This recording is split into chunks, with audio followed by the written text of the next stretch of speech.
हूतियों की दबंगई दिन ब दिन बढ़ती जा रही है। इजराइल के हमास पर जारी हमले के बाद से हूती विद्रोही जहाजों के लिए काल बन गए हैं। खासतौर से अमेरिका और इजराइल से जुड़े जहाजों पर हूती हमलावर हैं। एक दो नहीं बल्कि 60 से ज्यादा जहाजों पर निशाना बनाया जा चुका है। इनमें से कई जहाज तो समंदर में ही समा गए हैं, जबकि कई बीच समंदर में ही आग का गोला बनकर राख बन गए हैं। ईरान से मिल रहे भरपूर सहयोग के चलते हूती विद्रोही अपनी हिमाकत दिखा रहे हैं। खतरनाक हथियारों के दम पर इजराइल के खिलाफ आग उगल रहे हैं, तो वहीं लाल सागर से लेकर भूमध्य सागर या फिर अदन की खाड़ी में अपनी सैन्य ताकत की नुमाइंदगी कर रहे हैं। इन सब के बीच यमन आर्म फोर्स के प्रवक्ता ब्रिगेडियर जनरल याह्या सारी ने खुलासा किया कि उसके लड़ाकों ने भूमध्य और लाल सागर में 4 जहाजों पर भीषण हमला किया। इनमें से 3 जहाज तो सीधे तौर पर इजराइल से जुड़े थे, जबकि एक अमेरिकी जहाज को निशाना बनाया गया। हूती लड़ाकों के सीधे वार से पश्चिमी देश भी खासा सख्ते में है। अमेरिका की ओर से हूतियों के खिलाफ चलाया जा रहा ऑपरेशन भी इनके सामने बेदम दिख रहा है। हूती विद्रोही हर दिन एक से ज्यादा हमलों को अंजाम देकर अमेरिका को खुली चुनौती दे रहे हैं। अब फिलिस्तीन समर्थक ये सभी गुट एक साथ मिलकर सीधी टक्कर दे रहे हैं। सारी ने बताया कि यमन आर्म फोर्स ने इराक में इस्लामिक प्रतिरोध के साथ एक जॉइंट ऑपरेशन चलाया। इसमें लड़ाकों ने भूमध्य सागर में वॉलर केमिकल और ऑयल प्रोडक्ट टैंकर पर कई आत्मघाती ड्रोन की बौछार की। दावा किया गया कि जहाज इजरायली कब्जे वाले हाइफा बंदरगाह की ओर जा रहा था, जो कि यमनी प्रतिबंधों को सीधे तौर पर तोड़ रहा था।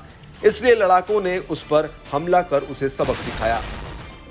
इसके अलावा हूती लड़ाकों की रॉकेट फोर्स और नेवी टीम ने कई एंटी शिप बैलिस्टिक मिसाइलों से लाल सागर में अमेरिकी डेलोनिक्स केमिकल टैंकर को निशाना बनाया, जिससे उन्हें काफी नुकसान पहुंचा है।